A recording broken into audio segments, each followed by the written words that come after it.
വിശ്വകർമ്മ ദിനം സമ്പൂർണ്ണ അവധി ദിനമായി പ്രഖ്യാപിക്കണമെന്ന് അഖില കേരള വിശ്വകർമ്മ മഹാസഭ കരുനാഗപ്പള്ളി താലൂക്ക് യൂണിയൻ ആവശ്യപ്പെട്ടു.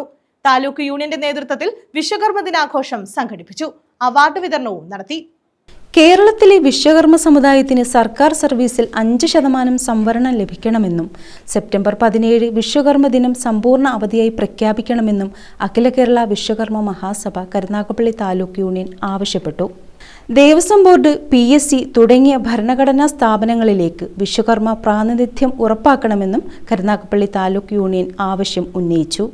കരുനാഗപ്പള്ളി താലൂക്ക് യൂണിയൻ സംഘടിപ്പിച്ച വിശ്വകർമ്മ ദിനാഘോഷവും അവാർഡ് വിതരണവും നടത്തിയ സമ്മേളനം കൊല്ലം ജില്ലാ പഞ്ചായത്ത് പ്രസിഡന്റ് PK ഗോപൻ ഉദ്ഘാടനം ചെയ്തു. വാരണാപ്പള്ളി പോയി സംസ്കൃതം സമരം ചെയ്ത് പഠിച്ച ആളിന്റെ പേരാണ് ശ്രീനാരായണൻ. 8.5 ഏക്കർ ഭൂമി സ്വന്തമായി ഉണ്ടായിരുന്നിട്ടും പള്ളിക്കൂടത്തിന്റെ പടിവാതിക്കൽ പ്രവേശിക്കാൻ അധികാരം കിട്ടാതിരുന്ന ആളിന്റെ പേരാണ് അയ്യങ്കാളി. ഇങ്ങനെ നമ്മളൊക്കെ വിചാരിച്ചു വെച്ചിരിക്കുന്നത്, ഞാൻ ആരുടെയും വിശ്വാസത്തെ വ്രണപ്പെടുത്തുകയല്ല, നിലവിളക്ക് കത്തിച്ചു വെച്ച് പൂജിച്ചപ്പോൾ ഇവരെല്ലാം കൂടി അക്ഷരം നമുക്ക് തന്നതാണെന്നാണ്. പൂർണ്ണമായും അകറ്റി നിർത്തപ്പെട്ടിരുന്ന ആളുകൾ ജീവിതത്തിൽ വലിയ പോരാട്ടം നടത്തിയിട്ടാണ് അക്ഷരം പഠിക്കാനും അകത്ത് പ്രവേശിക്കാനുമുള്ള അനുവാദം നേടിയെടുക്കുന്നത്.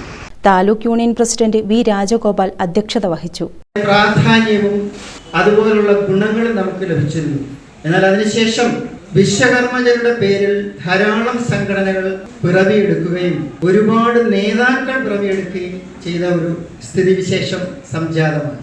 ആ നേതാക്കന്മാരുടെ ബാഹുല്യം കാരണം വിശ്വകർമ്മജരുടെ പ്രശ്നങ്ങൾ പഠിക്കാൻ കഴിയാത്ത ഒരു അവസ്ഥയും സംജാതമായി. അങ്ങനെയിരിക്കെയാണ് 1991 ഈ വിശ്വകർമ്മ സംഘടനകളെല്ലാം ഒന്നായിക്കൊണ്ട് കേരള വിശ്വകർമ്മ മഹാസഭ എന്ന സംഘടന രൂപീകരിച്ചുവെങ്കിലും അതും നമ്മൾ ഉദ്ദേശിച്ച തരത്തിലേക്ക് അതിന്റെ പ്രവർത്തനങ്ങൾ എത്താതെയായി.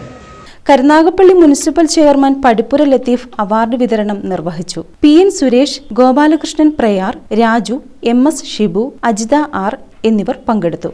News bureau, Karunagappally.